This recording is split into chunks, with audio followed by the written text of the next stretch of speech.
and welcome to Check It Out at EVPL, a podcast from your local library. I'm your host, Ellen. And I'm your host, Lori. And today we are joined by Jamie. I'm from McCullough Branch Library. And Sharon Dennis. And Sharon, who are you? I am a local actor, director. Theatrician is a good word that I kind of like. I'm involved in all aspects of theater. And I have been asked to help with a project involving Shakespeare. And so I am pleased to be here to be able to talk about Shakespeare. Exciting. Yeah. You've done a couple of Shakespeare things throughout the years. I know we had a Shakespeare show at one point. Do you prefer calling them plays? I don't know. Yes, they're plays. Okay. I am not very well versed on the knowledge of the theater, so please excuse me. Well, we actually have several different theater companies in town, and all of them at one time or another have done Shakespeare, but there's a couple of them that actually emphasize Shakespeare, do almost exclusively Shakespeare. So there's a lot of it available in this city. I've definitely made it out to the Shakespeare in a Park events when I can. I really enjoy watching those. I'm usually translating for my husband as he sits beside me because I'm, more into it than he is, and he kind of gets this puzzled look on his face. But, he'll go, "What's going on?" And I'll go, "Okay, well, this is what's happening." So I definitely got involved with Shakespeare by being a theater kid in high school. Mm-hmm. What about the rest of you guys? What was your kind of first introduction to the Bard? Probably school, honestly. I was into the Greek plays when I was younger because I'm into Greek mythology. I promise, just like Nick Cage, I won't add that every single episode, but I just hit my point. Yes. So I was introduced mostly through some of the Greek plays, and then teachers, like, "Oh, you should also check out, Old Will." And I did. We read Romeo and Juliet was the first one that I read, and the I bite my thumb at you. That was probably my favorite part. It's a very popular scene, yes.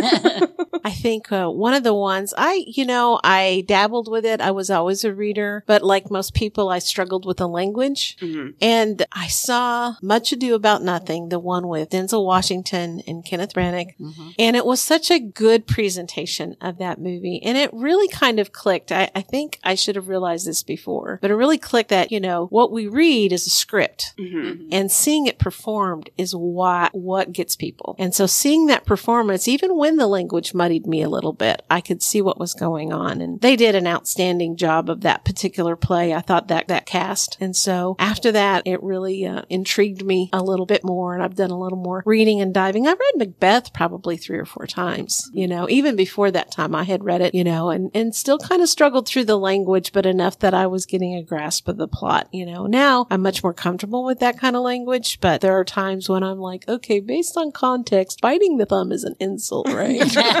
Right.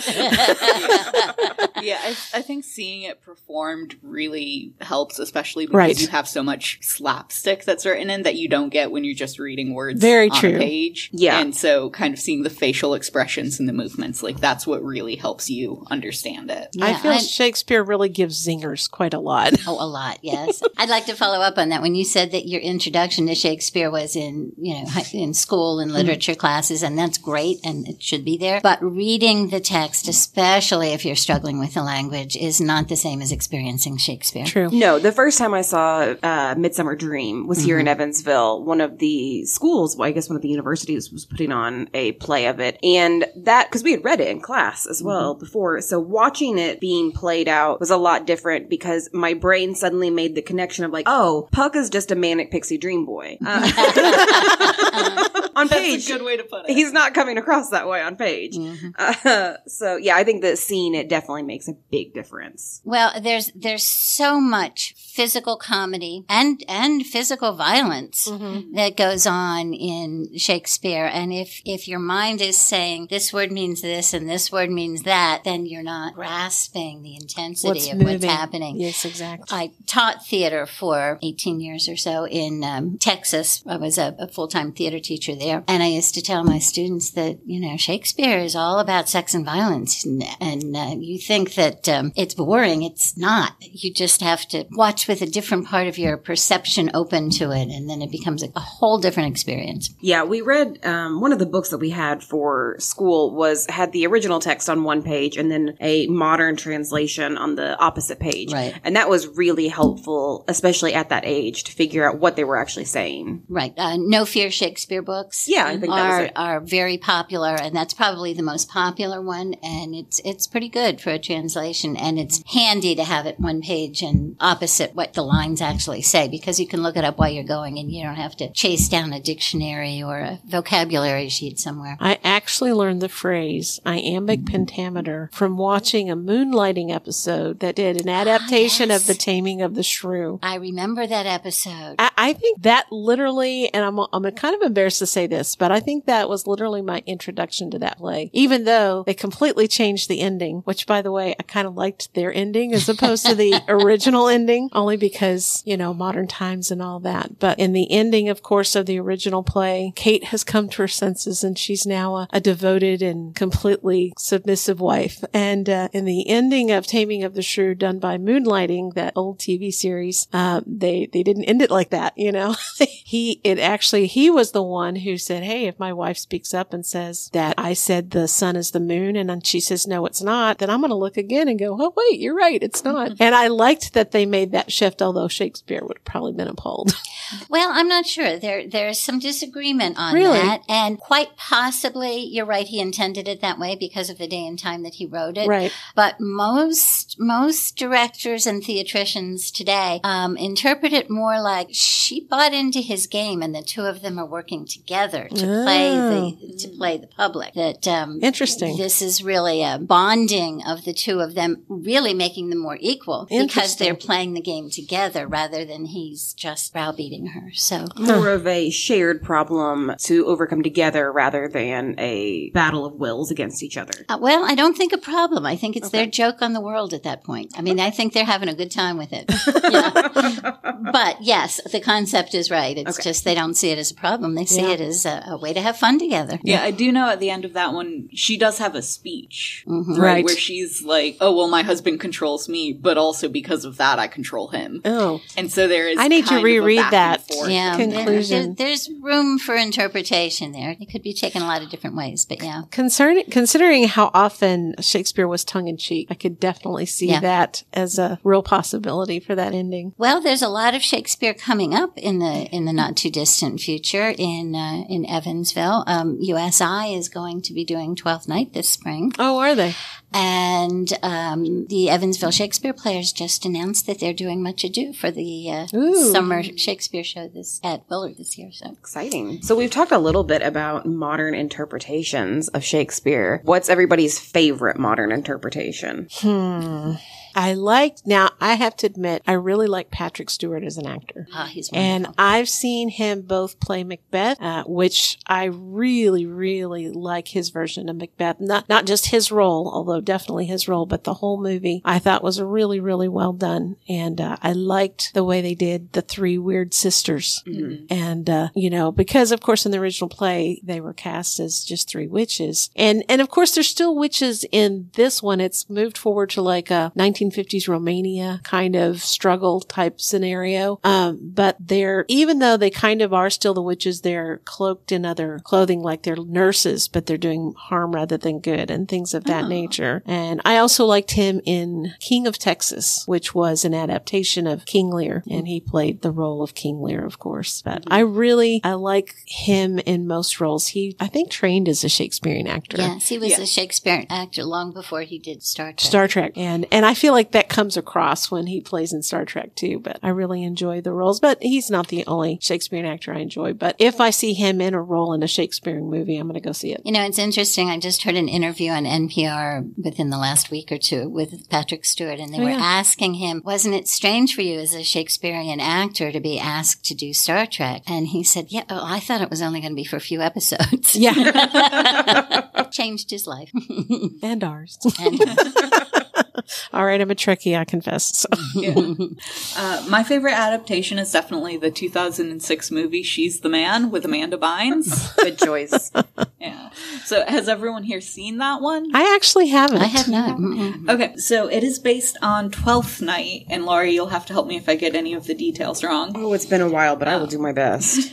Amanda Bynes has a twin brother who has her take his place at Illyria boarding school, and she falls in love with her roommate. Yeah, who doesn't know that she is who she is. He thinks he's her brother. Yeah, and this is all under the guise of like proving that girls are good at soccer because her school is cutting their soccer team, and so her main goal is to become good enough to to play on the team. Good enough to play on the boys' team against her old school to prove that she's good. And yeah, she ends up falling in love with her brother's roommate, and he is trying to woo someone else, so she's kind of trying to help him at first, but then that girl falls in love with her, thinking she's her brother, and all the classic 12th Night tropes. Yeah, and then her brother shows up earlier than he's supposed to, and there's the whole of, are they going to find out what's going on? Yeah. Yeah, it's very Shakespearean. Yeah, it very much also plays up the cross-dressing trope that I know is in a lot of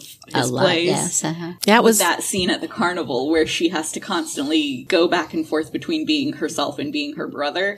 Yeah. And so she's just like running around all these carnival attractions, like trying to change her clothes all the time, and it's great. Well, because you mentioned the like gender bending and cross-dressing. At the time that Shakespeare was writing, there weren't women actresses really, were It there? was considered a scandal if there were any female actors. Right. So you would have males dressing up as the female characters. Correct, yeah.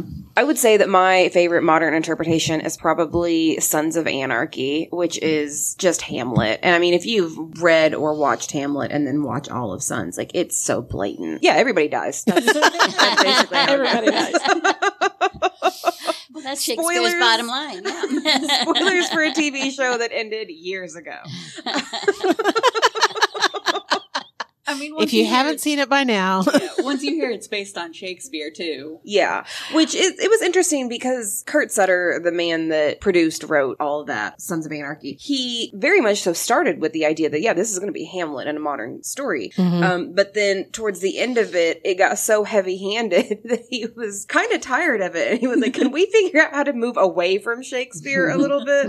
But it was a really good show. Never would have thought motorcycles and Shakespeare would go together. I find that a lot of times when somebody say, such and such was based on this Shakespearean play, I might not have realized it in the moment, but as soon as someone says it, I go, oh yeah, I can completely see that now. And I had the same experience recently I was looking up movie adaptations, and I didn't realize, but now it makes perfect sense, that The Lion King was also based on Hamlet. The uncle killing the father and taking over the kingdom and the whole 9 yards. And I'm like, oh yeah, it's right there. You know? And so I find that's true a lot of times. Someone will mention a movie or a play and go, that was actually based on this. And I'm like, oh yeah, totally was, wasn't it? Which to me says how translatable Shakespeare is, no matter how long ago he wrote. Right. Or what the situation is. I mean, motorcycles, sure. Yep. You know, why not? They're basically treated like horses. Like if you would have a knight hopping on the back of a horse and running off to battle, that's what they do. They just hop on their bike and off to battle. One movie that fascinated me, I'm not sure if you consider an adaptation, but certainly heavily handed influence from Macbeth was Mystic River. Do you remember that movie? In Boston, about the man whose daughter was murdered and they found her.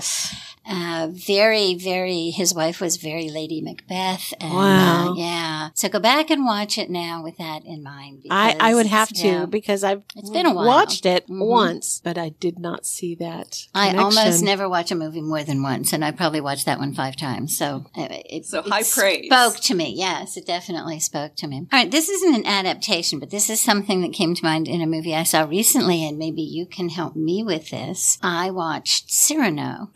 Ago. I haven't seen it yet. Many of the scenes were very heavy Romeo and Juliet. And I don't remember when I read Cyrano. It's a century ago and probably close. You've aged so well, so very well. But I'm wondering if that was in the original book or if this was a production choice. Does anybody? I don't know. Well, when you watch it again, get back to me.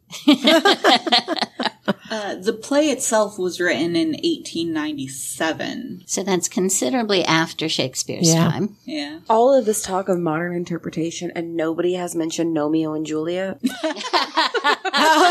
that's not one that came to mind. But please. Just garden gnomes. Romeo and Juliet. I feel like, because there's certain plays that get done over and over and over again. Hamlet, Macbeth. And I think probably the most of all is Romeo and Juliet. That is just West Side Story, Romeo and Juliet. Yeah. I mean, all of these different variations. Sometimes it's blatantly the play, like the Leonardo DiCaprio play. And sometimes it's like a spinoff, but it's still that concept. Which it's a great story. I will say, now that I'm older, rethinking the story, it hits a little bit different. I understand that. Maybe 13-year-olds shouldn't be making these life or death choices. I mean, I do think that may have something to do with why it's the first Shakespeare play that so many teens read in school. Yeah. It feels very immediate when you read it at like 13 or 14. True. And you're like, oh my gosh, this is me. I feel I've been things. So in love. Yes. Who doesn't remember being, an early teenager and experiencing somebody that you think may be your first love and it doesn't work out. And it's just, that's the end of the world. I have nothing to say about that. Okay. But you don't get married and die, Hopefully, within a few days, when you're 12 on a regular basis. We try to avoid such things. Yeah, that's probably a good plan. Maybe that's just a difference of time, though, and location. That's true. That's true. We were talking about the parts for that one day and saying, okay, if this were cast true to the story, it would be very difficult, first of all, to find a 12-year-old that could play that. And Romeo is pushing 15, I believe. His mother, or her mother, would have been 26. Yeah. Oof. We added up and it was like, it's usually played by a 40-year-old with an 18-year-old daughter or something, and it's just, it doesn't That's fit. not the way the math really works. Yeah, it doesn't fit our concept of age these days. I also read somewhere once about Romeo and Juliet that the reason it's set in Italy is so that the English people would kind of just accept that Juliet was so young. It's like, the wacky Italians. That's why they're doing all this. They did kind of look down their nose on the Italians. You could get away with more if you set things in Italy. Yeah. And I can definitely see Shakespeare doing something like that. We'll just cast it as these guys and everybody will go, oh yeah, those guys. Yeah, well, there's also like The Merchant of Venice. Yes, I was thinking of that. All the other ones just set somewhere in Italy, and it's just, you don't have to worry about it happening here. It's happening in Italy, where those weirdos are. That Yes, wasn't exactly. too long ago, if I remember correctly, history-wise. Please correct me if I'm wrong. But that wasn't too long after you had a bunch of issues with like the Medicis and those founding families of Italy that created power structure issues. Yeah, Right. I can see that. So those kind of family fights were very at the forefront of their mind, I guess. That and the families were not exactly known for being wholesome. That's a good word. That's a good word. Specifically the Borgias and the Medicis, not good role models. No. Yeah, that does make the most sense. Well, and that was around the same time that The Prince was published as well, which may have been loosely based off of one of the Borgias. So, of the different Shakespeare roles that you're familiar with, what's your like favorite, not necessarily favorite good guy, just favorite most compelling character? I have a favorite bad guy. Okay, go for it. Great. Iago from Othello. Oh, he's wonderful. Yeah, that's definitely my favorite tragedy, and he's just so, like, all-consumingly bad that I really enjoy his character. I feel the same way about Lady Macbeth. I mean, obviously, I don't like her or anything she represents, but her character is just fascinating to watch, especially the before and after of, oh, why are you such a pansy? Just take care of it. And then being, all the nightmares and trying to wash the hands of the blood that she just dismissed so easily before. I had an interesting experience with Lady Macbeth. I was directing some students and we were doing Macbeth. And my Lady Macbeth came in one day and said, I'm pregnant. Oh. And I said, well, here's our choices. We find somebody else. We try to find a way to hide it because she would definitely be showing by production time, or we use it. And we chose to use it, and we chose to make her pregnant. And there are some references in there I remember those. That perhaps she had a child who died, that she really wanted a child, and to have her pregnant and pleading with him to change his life and crying over the loss of her previous baby, and his saying that he would have the son, and then Macduff was going to have the son, and he wouldn't have a son. And then when she died, instead of her just dying, we had her sword go through her abdomen. Oh. And it played so well. Wow. So next time you read Macbeth, think about what if she was pregnant? What if her mental razor blade was caused by the fact that she wanted so desperately to have this child and have him be healthy, and that Macduff was winning in that battle as well. Wow. Fascinating. If I had to choose one, I'd probably say Ophelia. I'm a sucker for the dramatic. She'd be fun. She's so crazy. She'd be a lot of fun to hang out with. Maybe. In small doses. Yes, in small doses. But also, I think that, just to get to know me a little bit more for the listeners, I have had some issues with, depression in my past. So to see a character that is so known for that, and to see that she is still, loved and appreciated as a character all these years later, that's reassuring in its a weird way. Yeah. I like that. Yeah, I've never thought about it that way before. That's great. Well, you mentioned Iago. Did you see Othello when they did it here about a month or two ago? I did not see it here, no. Well, I think it was one of their best shows. It was really a good one. Yeah, that's a tough play. There's a lot going on with that. Well, my favorite role that I've ever played probably was the nurse in Romeo and Juliet. She's just so much fun and touching emotionally, but playful, and there's so many jokes that can be played with and around her and from her, and yet, she's Juliet's rock. She's what makes, talking about the 12-year-old sensibility, she's the one that gets that there's a 12-year-old sensibility and tries to help her make sense out of it, and I love that. But I love the wild, crazy people too. Yeah, they're fun. They're the best. Obviously, Shakespeare is well known for the large amount of words he's introduced to the English dictionary or library, whatever you want to call it. So he introduced a lot of words, but I had read a while back that it may not have been a situation where he had actually invented those words, but just that he was the first person to put them on paper. So we had evidence of them. So he was drawing from things that were commonly said. Yes. But there was no written documentation other than his. That was the idea. I'm sure he probably did still invent a lot of new words. Because, he's got so many words that are accredited to him. But I just thought that was interesting. And I bet it's probably fairly true, because how many words, if it weren't for texting, would we say in our everyday life? Yes. Now, you would never see. Does texting increase your vocabulary? Okay, I'm not going to say it increases it. Well, actually, technically speaking, yes. But it's different words. Changes it. Yeah. Makes it more concise. Yes. Because you can have 3 characters of LOL, which conveys a whole idea of, you're making me laugh with your humor.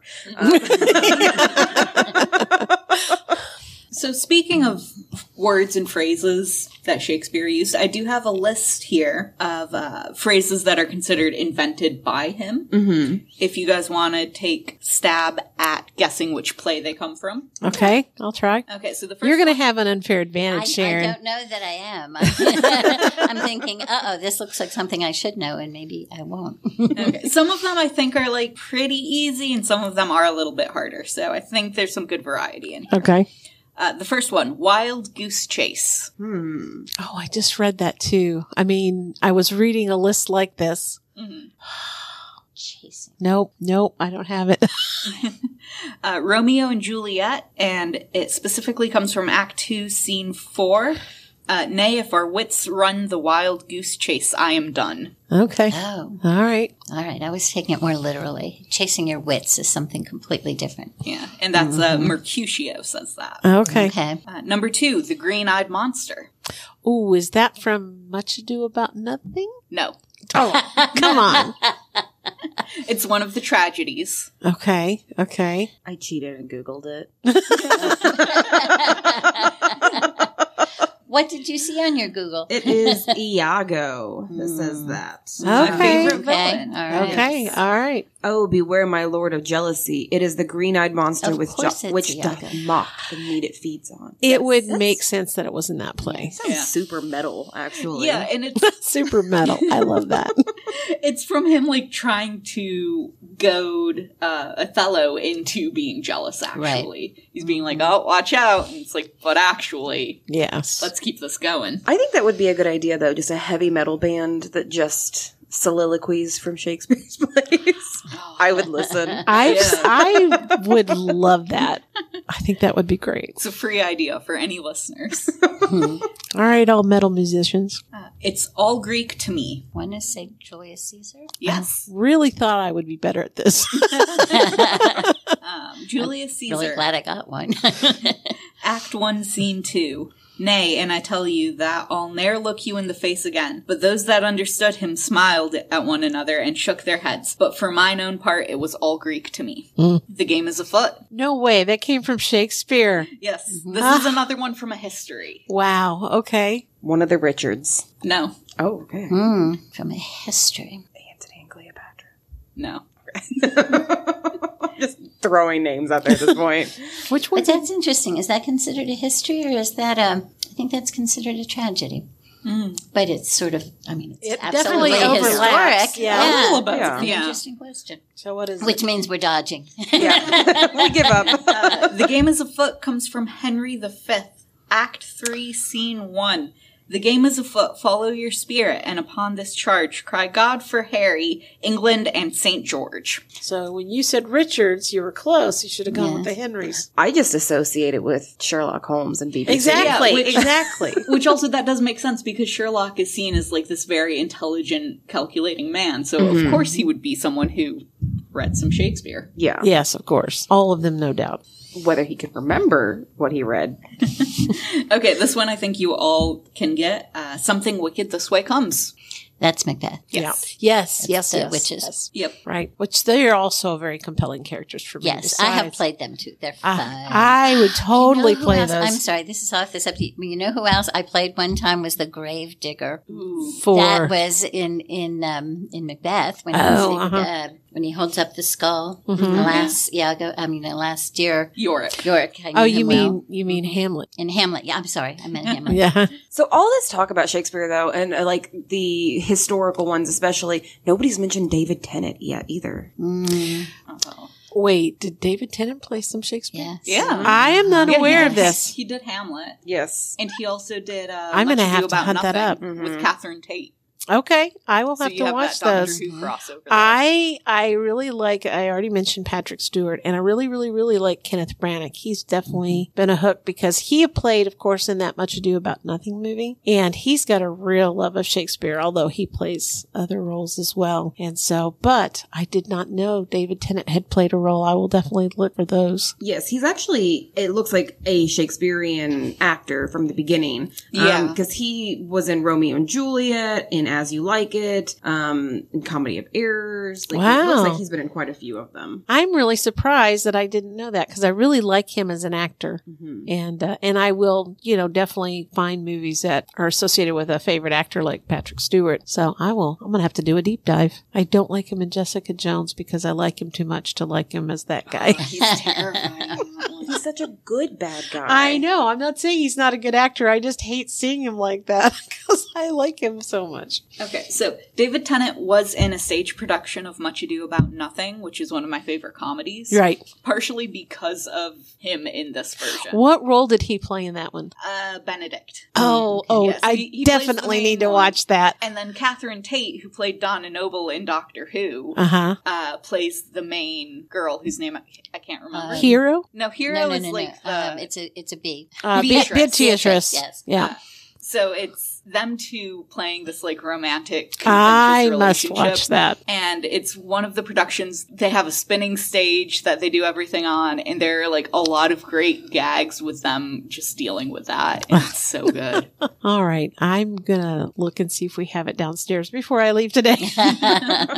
So I was going to throw out a question, and if this goes nowhere, it's fine. But I was going to throw out a question. We talked about how like Macbeth and Hamlet and Romeo and Juliet get played over and over and over by. Is there a play, and I'll especially ask you this, Sharon, that you feel like should have been made into a movie that has just not really gotten the recognition that those other repeats have gotten? I don't know if there's a play that hasn't been made into a movie. If there is, it's probably the histories. The histories tend to get neglected the most. It seems like especially like his Greek histories is what I'm looking at here. Like Timon of Athens. Never even heard of that until today. Right. I would. Yeah, the tragedies are done a lot. And there's like 5 of them that are done most often. The comedies are done a lot. But the histories are few and far between. Titus Andronicus is not super It's common. not done much. They did do it here about 4 or 5 years ago. The Evansville Shakespeare Players did it. And it was a lot of fun because of all the blood tricks that they had to come up with. If a horror reader was to be introduced to Shakespeare. Right. Well, I know Troilus and Cressida doesn't usually get ton of play. Because that one's real intense. Yes. Neither does his Pericles either. So I don't know that I've ever seen a movie of that. I don't think so. I was also going to mention there's some interesting superstitions around Shakespeare plays, especially one in particular. Yes. We're not in a theater, so we're safe. You can shout it from the rooftops. Yes. So have you had any experience with the curse? Yes. Oh. All right. So for those who don't know, the curse is you never say Macbeth inside a movie theater. Is that correct? Or when it's being a live theater, yes. not a movie theater. Yeah. Oh, did I say movie theater? I meant just a live theater. Yes. So don't say Macbeth in a theater or it brings bad luck. Is that the gist of it? That's absolutely true. And if it's, part of the production, I mean, that's okay, but you can't say it otherwise. There's some theory that some of the witches' lines are actual spells. Okay. All right. And so because of that, it brings forth bad luck, bad energies to the place where you are. That's the best history I can give you on it. I don't know that I have ever known anyone who did a production that didn't have some kind of a bad experience. I had an experience, and this is sort of a true confessions thing. I was working with students and we were doing Macbeth. And in the scene where Lady Macduff is killed, where the bandits come in and they surround her and they kill her and they run away, I had ordered these blunt daggers that never made it in time because there were problems with shipping. So I went to Walmart and I got a fishing knife and I sanded down everything and I put wax on it and everything, but there was already a plastic tip on the end. So I just left that there. In the dark, as the actors are running out, one of the bandits had pulled this dagger out and knocked the tip off. Oh, no. Didn't know it. And they were running in the dark. And one of my actors got her arm. A nice slice. Oh, yes. Dear. We also had things in that same production of the soundboard jumping off the table for no apparent reason. Interesting. The gong falling off the wall. I mean, things happen. I've known of productions where one of the flats just fell for no reason. The flats are the big separate parts of the backdrop that they build the walls out of, that one just, I hear things like this all the time. I don't know whether we go back and say, oh, that must have been because it was Macbeth and someone said it, but there's enough of those that those of us who are in the theater kind of take that curse a little seriously. Yeah. Yes, we do. So I'm a bit of a skeptic. It's very much a I want to believe scenario, but I'm a bit of a skeptic. Yeah. So I gotta ask, are these issues that also happen with other plays that you put on, and maybe it's just being attributed to the idea of the curse? Well, I believe that could be possible. It just really seems to be more and worse. Okay. That's my experience. Am I doing it in my head subconsciously? Maybe a little bit, but I don't know. It's pretty compelling. I notice, it's a thing that just carries. Even Hamilton recently made reference to that it was a part of the play where he was exchanging letters with Angelica, and he talks about the Scottish play to avoid saying the name. Right. Because, of course, it was all set in Scotland, Macbeth. But I remember hearing that in Hamilton and just kind of chuckling a little bit because they're in theater. Mm-hmm. And they're performing this different play, and they don't want to say that, so they throw in a famous Scottish play. Right. So I've pulled up some information from the Royal Shakespeare Company in England, and there is an official way to break the curse if you do happen to say Macbeth when you're in a theater. Do you guys know what it is? No. Turn around counterclockwise 3 times. Close. There's a bit more to it than that. You have to exit the theater, spin around 3 times, spit, curse, and then you have to knock on the theater door and be given permission to come back in. That's just a Friday night. I don't know. That one sounds a little contrived to me. Take some salt with you while you're at it. Yeah, toss it. Yeah, just cover all your bases. Yes, and none of the rest of it is contrived, of course. That's all. Certainly not. Well, of course, if I believe it, it's not contrived. But if you believe it, then it is. Yeah. You're right. True. So a couple of years ago, there was a film that you may or may not be familiar with, and this is not a Shakespeare film, but it is leading into a Shakespeare thing, called She-Ra. Has anybody else seen that? No. Spike Lee? Okay. So basically, it was a modern-day interpretation of the Greek tragedy Lysistrata. Lysistrata. Yes, excuse me. It's taking place in modern day Chicago with modern day problems. And I want to see a Shakespeare version of that so badly. I want to see a film where everybody is speaking in modern language, dressed modern, going through the same issues that we would deal with, but has a fundamentally Shakespeare story. West Side Story. Yeah. True, but that's a musical, isn't it? It is. I struggle with musicals. I do want too. to. I want to like them. I really do. I won't go into that. That'll go down. There's so much I want to say, but I actually like the opposite of what you're describing. I like it when they reset these plays in modern times, but they keep the original language. So you were a fan of the Leonardo DiCaprio? Yes, exactly. Those kind of things. And also the Macbeth I mentioned earlier with Patrick Stewart, because it wasn't set in the original time period. It was set in like 1950s Romania-esque kind of feel. And so it was more modern, but it was still that original language. And I don't know what that juxtaposition in my brain does, but that's when I really enjoyed it. It takes it out of the past, but still keeps that language. And I just find that very interesting. I think the Leonardo DiCaprio version was interesting to me when I first saw it. I thought, oh, what did they do? They ruined it. No. And then I was teaching high school theater at the time. And so we watched it several times because we watched it in class when we were studying the different ideas behind Shakespeare. And the more I watched it, the more I appreciated it. And I think it's so clever. It's so inventive, the way they took these ideas and these concepts and even some of the words and made them work. And I ended up a big fan. Yeah. Yep.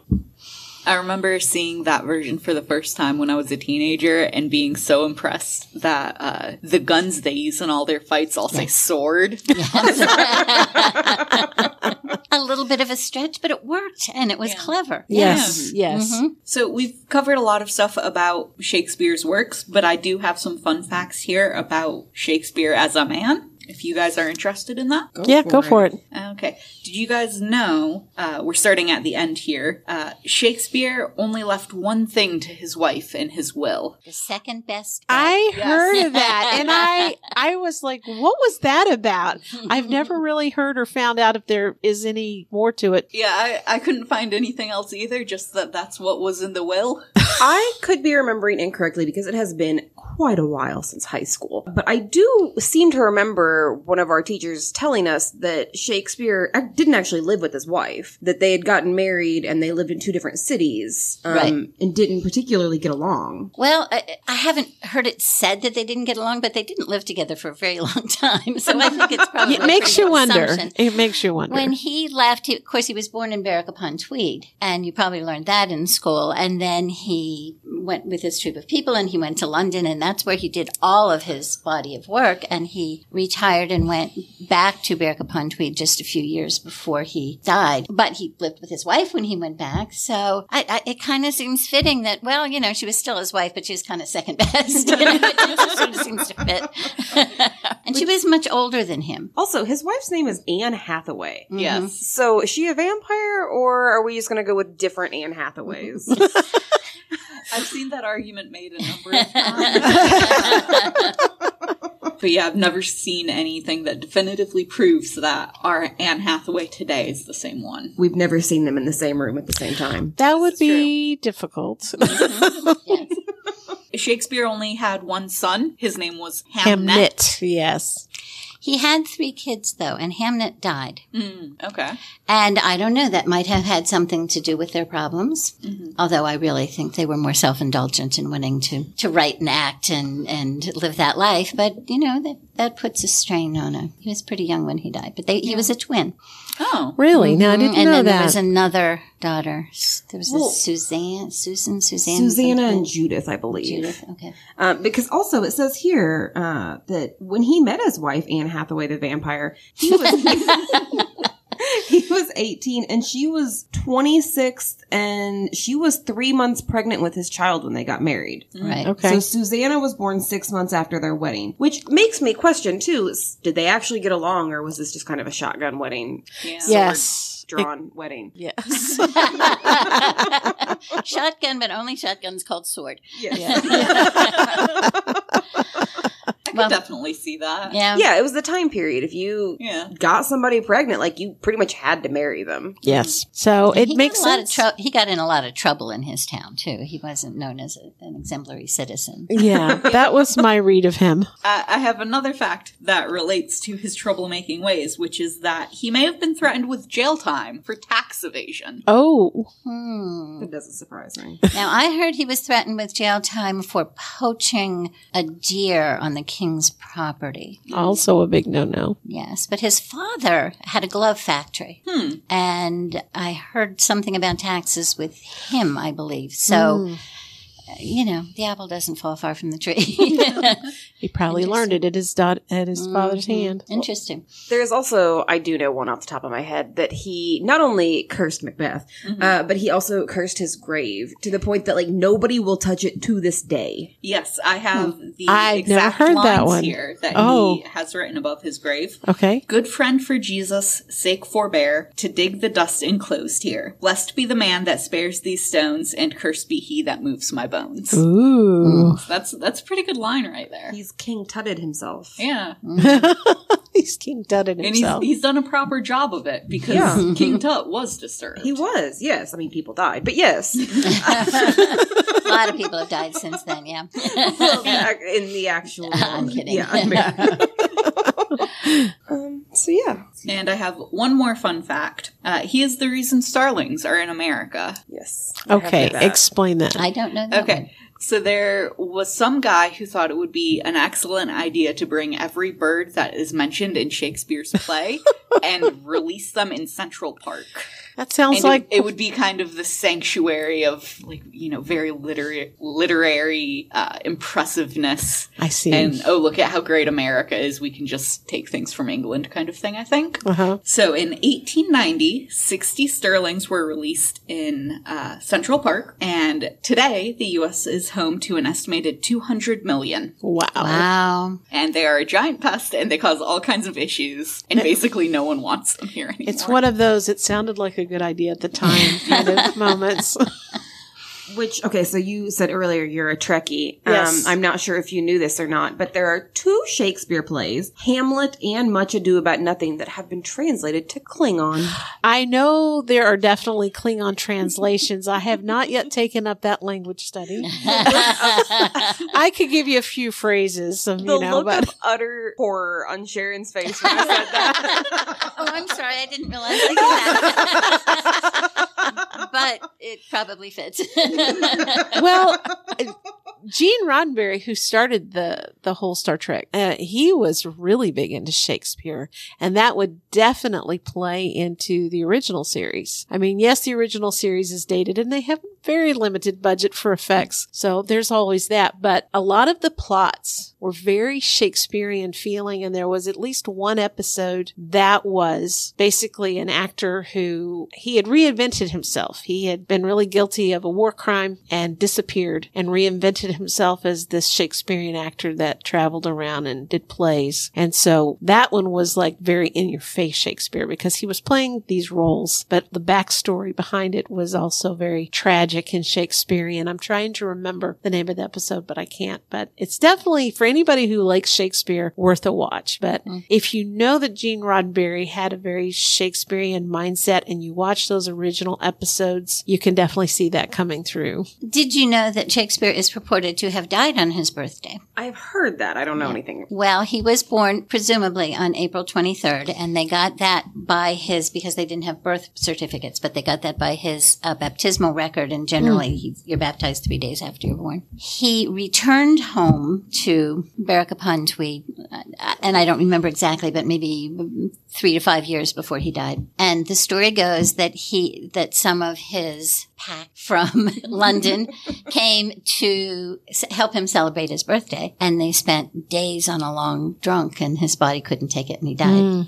So he died from over partying. Oh, I'm imagining just like a 1500s Rat Pack, basically. Right. Well, that's what they did. They sat around in the taverns and they shared stories. And of course, there was Christopher Marlowe, and he got killed in a bar fight. And, you know, I mean, that was sort of their... The Jacobian version of Frank Sinatra just in the corner. Right. That's it. We act like the wild and different partying kind of lives of our current celebrities are unique, but that's just kind of been going on since the dawn of time. Long time. Cavemen, even. The performers would go off and, you know, drink. Who knows what? Well, I'd also heard that there is it's been codified now, but at one point there were so many different ways to spell Shakespeare that we don't actually know the correct way. Yes. Yeah. I heard that he didn't even spell it the same way every time he wrote it. Yeah, the English language didn't get codified until quite a bit later, spelling-wise. That makes sense. Yeah, yeah. Well, and sort of on that subject, most of his plays really were not put together until after he died, because he would just say, oh, well, here's some lines for you, and here's some lines for you, and here's some lines for you, go do it. Yeah. You know, and then they had to get together later to put the folios together. Can you imagine that kind of a project? Having to get all the lines from the same play so that you could put them together. Isn't there some contention even then, because the different folios that record the same plays, like, have different lines? Well, and that wouldn't be surprising at all. But, you know, you gotta question when you take a Shakespearean script and you look at iambic pentameter versus the lines that are done in prose, that says something about the characters. Mm-hmm. It says something about the way they are to be read, whether they stop in the middle of the line or they finish the pentameter. Mm-hmm. There's stage direction written in the way the lines are that people say. Interesting. I mean, the detail and the level of information when you take apart a Shakespearean script is phenomenal. It's beyond what a human mind should be able to do. And to be able to recreate that later from pieces that you find and put it together in a salient document is just about, I mean, it's so incredible that it's just about almost unbelievable. So that there would be differences makes a whole lot of sense to me. Mm-hmm. Now, I have a question for you. Yes. I'm going to throw gas on a fire. No, not really. How do you feel after dedicating so much of your life to Shakespeare about the conspiracy theory that Shakespeare did not actually write all of his plays? Oh, they're just wrong. Please tell me more. No, I understand where it comes from, you know, that people want to say, well, yes, but look at this and look at that. And he never went to Italy. How could he write about Italy? Well, we've already talked about reasons he might have written about Italy, and he knows people that went to Italy. And the basis for that, I think, is just not strong enough to really say, no, this man who wrote these great works is not the same man who wrote these other great works that are similar to those great works that, I mean, I don't know. To me, Yes, I take personal offense.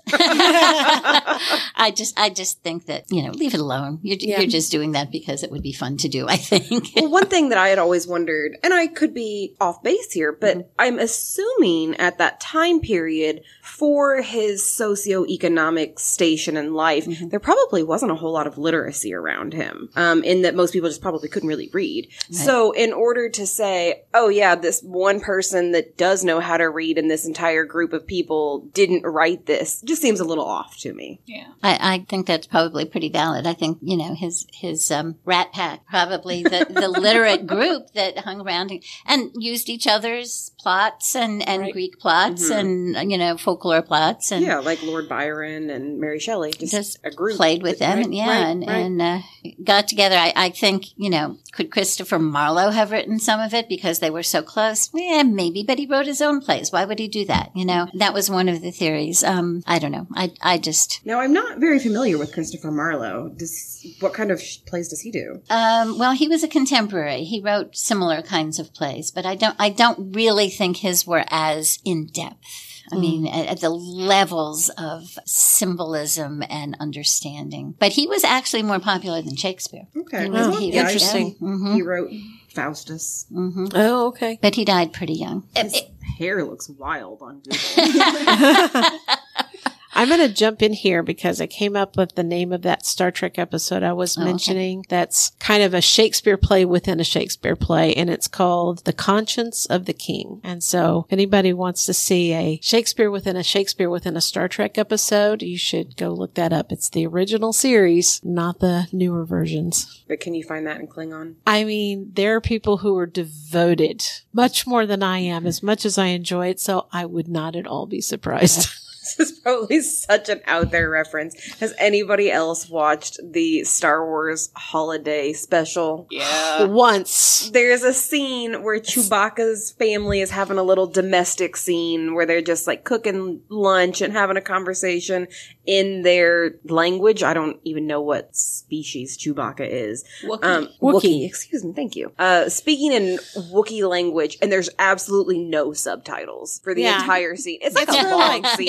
It's 10 minutes long. Yeah. And they're just Wookiee talking. Yeah. And you have zero idea what's going on. And I'm getting this mental image of watching a Shakespearean play in Klingon being pretty much exactly like that. Just like, I have no idea what's going on right now. So you brought up Star Wars. Yes. There are volumes, and we have them on the shelves here, of the Star Wars movies put into Shakespearean language. Yeah, I'm pretty sure it's iambic pentameter. Yeah. And I haven't read all of them, but I've read a couple of them. And those are just so much fun to read because, of course, you already know the movie. At least if you've ever watched Star Wars, you know the movies. So reading through it in that Shakespearean language, that iambic pentameter, it's just so much fun to read. I gave my daughter a set of those for Christmas one year because we're nerdy like that, and she loved them. So, in fact, I think the first one, not in order, there's the when they were released, but the first one that was the first Star Wars movie was called was called A New Hope. And so the book on the shelves is Verily A New Hope.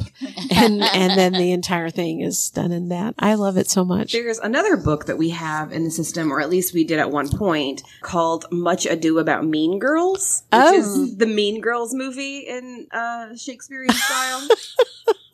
I could see that. Yeah. I could see that doing pretty well. Regina George would fit right in. Oh, yeah. Some other Shakespeare-related productions, Something Rotten, which was written in 2015 and did win a number of awards. It was on Broadway for a while, which that plays on the story that someone else wrote Shakespeare's plays. Well, also, okay, I'm going to jump back real quick. I'm sorry. The same author that wrote those Star Wars Shakespeares is the same one that wrote the Mean Girl Shakespeare and Get Thee Back to the Future. Okay, I'm sorry. I might have to look that up. I'm sorry, what were you saying? Anyway, Something Rotten, which is a musical based on the idea that someone else wrote Shakespeare's works. And it's very fun. I've not seen the full show, but there have been, clips on like morning shows and at the Arts at the White House kind of exhibits. They've had people go there and perform some of these. And my favorite thing about it is that Shakespeare is presented very much as like a modern rock star. So like all in leather, heavy eyeliner, like drunken swagger. I can see it. It's so and his main song is him singing about how hard his life is, and so he's going to steal someone else's work, and it's a good show. Sounds fun. And there's also a good introduction to Shakespeare, if you need one, is the Complete Works of William Shakespeare Abridged. Have you guys ever seen that? Yes. No. Okay. It's a group in the 90s, and it's these three guys who just, in about an hour and a half, cover every single one of Shakespeare's plays. In fact, I think Civic did that in the last couple of years. Yeah. It's crazy. Yeah, it's really absurd, and they really play up the slapstick nature of it, and it's so fast. And that's one of my main reasons that Othello is my favorite tragedy, because their bit talking about Othello is like a rap. And they're like, here's a story about a brother by the name of Othello. He likes white women, and he likes green jello. It's just the whole show is stuff like that, where it clearly does not fit, but somehow conveys exactly what you need to know about Shakespeare. I've also just discovered that there is a Wishbone episode called Shakespeare. I've definitely seen that one. I love Wishbone. Well, if we're talking about movies, I have to mention Shakespeare in Love. Yes. First time I saw it, I thought, and then I watched it again and again. That was one of those. The details in that are so historically accurate. And the more you watch it, the more you can pick up. You probably wouldn't notice most of the time, if you're just watching it, but they'll be walking down the street and there'll be just some people walking behind them and you hear them talking to each other and they'll be throwing out a line from Shakespeare. And he goes, okay. Zing, I'm going to use that one in a play. Just the details and the historical accuracy in a strange sort of way for an inaccurate, fiction is, to me, amazing. You were talking a little bit at one point about how wordy Shakespeare is, and there's some interesting history behind that as well. His earlier plays are not so wordy. His later plays are very wordy. Queen Victoria didn't like them so wordy. She liked the fun and the rowdiness and all of that sort of thing. But when King James came along, he loved the words. I can see that. So Shakespeare's him. plays became much more wordy. I have found that in a lot of those long speeches, if you just read like the first two sentences, you're good. So it was a way to like maintain that money from the crown. Well, yeah, I mean, he had to please the crown so that he would be allowed to continue producing. And there's even, and don't stone me, this isn't my theory, but there's even some suggestion that the King James version of the Bible, when King James would have gathered his best writers around to help him with the rewrite, that Shakespeare might have had a hand in that. Interesting. I was wondering if he was the King James. Well, the language, of course, is very much the same. And so it is. I mean, you can kind of see it in there. There's some influence. So I don't know. Food for thought. Yeah. There have been internet conspiracy theories that there are references to Shakespeare in the King James Bible. So, And it would make sense logically and historically. If it was written around the time of Shakespeare plays being performed, I could see them using those lines, that these kind of phrases work their way into the normal everyday language. We have Shakespearean phrases today that we use all the time, as you were reading earlier. But I mean, we also have movie lines that are stuck in our head, which of course I'm going blank on right now, that in a certain conversation, we'd throw that out and everybody would know what we meant. Right. Just like back in the day. So I could see that and happening. It would make perfect sense that the king would gather together his best writers of the day. Right, exactly. And say, help me word this like like, this is what I wanted to, Right. So exactly. do you know in that time period if there was ever a phenomenon of one of Shakespeare's plays getting real big in London at the Globe and then knockoff versions happening throughout the rest of the country? I don't. That's an interesting question because it would be perfectly normal in those times to steal somebody else's plot. Copyrights weren't really a thing back then. Didn't exist yet. But for someone to say, of course, his plots were not his plots either, which is, I guess anybody could have used the plots because True. He did. Sure. I'm just thinking because, now if you see a kid's movie come out that's a big name, 2 months later, you're going to see some like weird knockoff version where the animation is even the same, basically. Mm-hmm. Yeah. Just cheaper. So I was just curious if there was a Shakespeare version of that.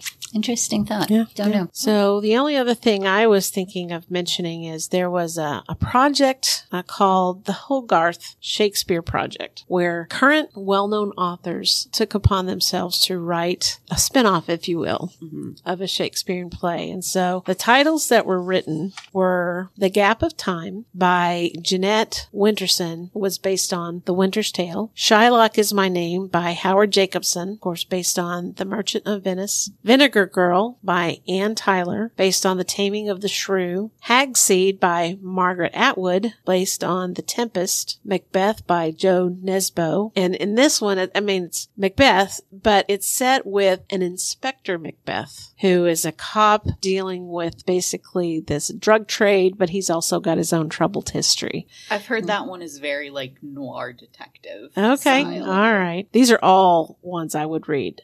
There's Dunbar by Edward St. Aubin, which is based on King Lear, and then New Boy by Tracy Chevalier, based on Othello. Isn't Tracy Chevalier a musician? She's the one that wrote The Girl with the Pearl Earring. But I don't know. Maybe she's also a musician. I read that. No, I'm thinking of Tracy Chapman. That's who I thought. When you said that, I'm like, are we thinking Tracy Chapman here? Yes. But so yes. Tracy Chevalier wrote The Girl with the Pearl Earring, among others. And so she wrote that spinoff of Othello as well. So these are all books I would definitely pick up. And Yeah, they're all very modern. Right. Maybe not necessarily in the content, but the writing style is very, You're right. very modern. Right. Yeah. Not written in that Shakespearean style, but I like exploring it through a new lens. The same, but it's like My Name is Shylock, for example, The Merchant of Venice. This is the bad guy in the, Right. and so it'd be interesting to go, how are they're coming at it clearly from his point of view, or at least the title suggests that. Are we going to get a gritty Shakespeare reboot? There's maybe. always a gritty Shakespeare. I think there should be. All right, Zack Snyder, get on it. Well, I have something in our current culture that you might not know came from Shakespeare. Knock-knock jokes. Really? Mm-hmm. Oh, tell us more. Yes, the gatekeeper Okay. in Macbeth at the end. And he's drunk and remember him and he... Oh, right. Well, the guy's at the gate and he's yelling, knock, knock, wait a minute, knock, knock. And that was kind of the original version of the knock-knock jokes when this person at the gate is trying to wake up this drunk who's yelling back, knock, knock. There's a great mix somewhere in there about a knock-knock joke and a who's on first joke. Just quite haven't put them together yet. Oh. Challenge to all comedians. So Sharon is the person. She and I are going to be holding an event at McCullough on April 16th. We're calling it Talk Like Shakespeare. We were originally going to hold it on the 23rd, which of course is his birthday and his day of death. But unfortunately, there was a conflict, so we moved it a week earlier. But we're going to have some professional Shakespearean actors coming in, and we're going to have just some activities, some little scenes demonstrated. There'll be displays. There's going to be some scenes, activities, maybe teaching you how to say common phrases in Shakespeare, like, how would Shakespeare say, dude, where's my car? We'll come up with things like that. And so I hope everybody will make it out. It's from 1 to 4 on April 16th. So if you need more information on that, give the library a call and we can fill you in. Should be a lot of fun and you might even learn something. If you're listening to this podcast on the day it comes out, there will be a teen poetry workshop down at Central from 3:30 to 5. So that's pretty fitting for this. Yeah. April is Poetry Month. Mm-hmm. The first Thursday of the month at Red Bank, you can always come see me at a program that I run with a coworker named Cassidy called Knots and Needles, where you just bring in whatever fiber arts you're working on. If you're sewing something, knitting something, whatever, just come hang out with us while you work on it. Tuesday the 5th, we have the Great Library Baking Competition, also at Central, from 6 p.m. to 7:30. We need a Nailed It style version of that. Here's a wedding cake. You have an hour. Figure it out. That'd be fun. I like the versions where they go, here's your 5 very weird ingredients. Make something. Yeah. We also have Computer Basics at Central on Wednesday the 6th. That one does require registration. The second Wednesday night of every month, we have One More Chapter book club at McCullough. It starts at 6 p.m. for those who are interested, and you can call McCullough and find out what the book du jour, or maybe I should say book of the month, not the day, will be for the upcoming meeting. And if you want any more information on these events or other activities going on at the library, you can always check our website at events.evpl.org, and that will get you to our calendar. Well, thank you, Sharon, for joining us here at EVPL while we have a conversation about Shakespeare. It was great to have you. You're welcome. It was a lot of fun. Thank you. Jamie, thank you for organizing this upcoming Shakespeare event. I'm really looking forward to it. I think it's going to be a lot of fun. And with that, we'll see you guys next time. And check it out with EVPL. Bye. Bye. If you have anything that you would like for us to know about that we got wrong, or you have an episode that you want us to talk about, anything like that, email us at podcast@evpl.org, and we will do our best to cover it. Bye.